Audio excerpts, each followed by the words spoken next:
pleased to have Terry Saharski, Special Olympics Tennessee board member, here with us in person. Terry, this has been a great event so far. It's fun to be out here and be a part of it. How have things been going from your end?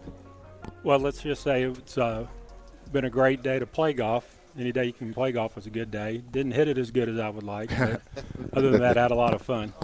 Now, you're a unified partner and caddy for golf. Kind of expand upon what a unified partner does with Special Olympics of Tennessee. Sure.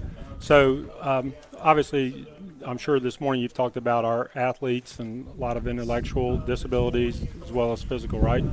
So what we try to do is have a unified caddy, so a non-athlete, so like myself, right, to help them experience the game of golf and really truly do act as a caddy, clean his clubs, help them read putts, help them make determinations about what club to hit and things like that. And it just gives them, it's like most things, I'm there to help him. I'm getting more out of it, because of him.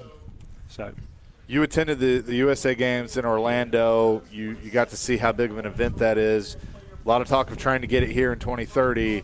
So how big would it be to bring yet another huge event to Nashville?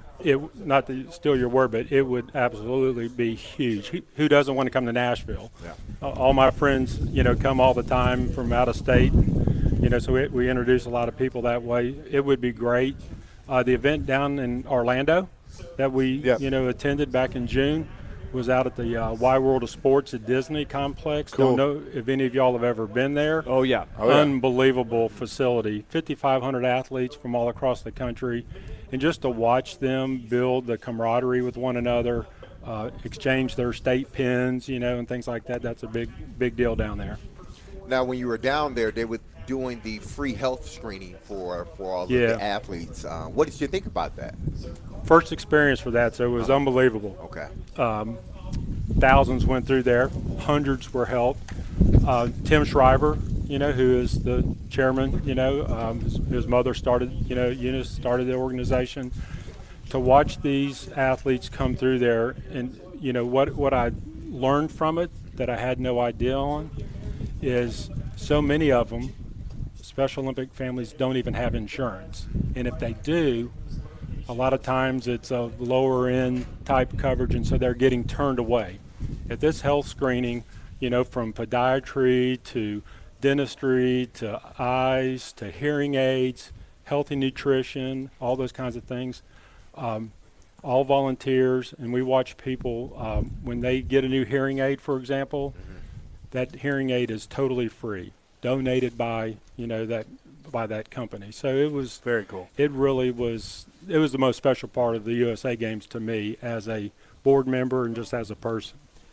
Terry, we had such a great chat with Jerry Butler last hour, and you could see the enthusiasm, and when you go to one of these events, you see that from all of the athletes. And I know one of the things you do is you just want to set up an environment so these guys and girls could just have fun and compete and do these things. So what are the biggest challenges when people are donating? What kind of resources are these donations going towards to try to create that environment we're talking about? Well, we're all across the state, so there's 35 areas, across the state, and we have events going on all the time. Every week something's going on. Our biggest challenge is obviously sports equipment for all the different, games that we have. That's a lot of money. The biggest part really, though, is sometimes it's just not a donation of the dollar, but it's a donation of individuals volunteering to participate in that. If people will do that, they get connected for life with it because it's a special experience to see. Well, our biggest challenge right now is the wind. The wind is a big challenge right now. But I was trying to use that on the golf course, too. But what you said is so true. I can remember, and this was a long time ago, but I went to an event at Vanderbilt. I referenced this before. My group. That was a long time ago. That was a long time. It was me. It was George Plaster, Sharon Wycheck, and Barry Trotz, the coach of the Predators. And, of course, Barry has a special needs son, Nolan, who's been awesome to watch grow up.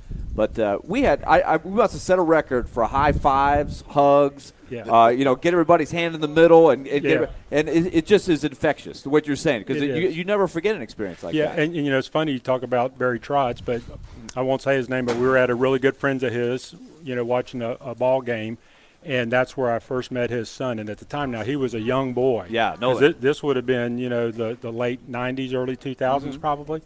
But what I saw, and I see this in so many Special Olympic families, the love from Barry to that son of his was unbelievable. Incredible. Followed him around the house. No, he never left him. We were there for the Super Bowl, but he stayed with his son the entire time. Yeah. And that's Barry Trotz. No question. That is how he goes. So again, we're out here today, Special Olympics of Tennessee, battling the win. And you like you said, you serve on the board in the Special Olympics Tennessee Diversity, Equity, and Inclusion Committee, because it is open to anyone with special needs, these intellectual disabilities that you talk about. Absolutely, 110%.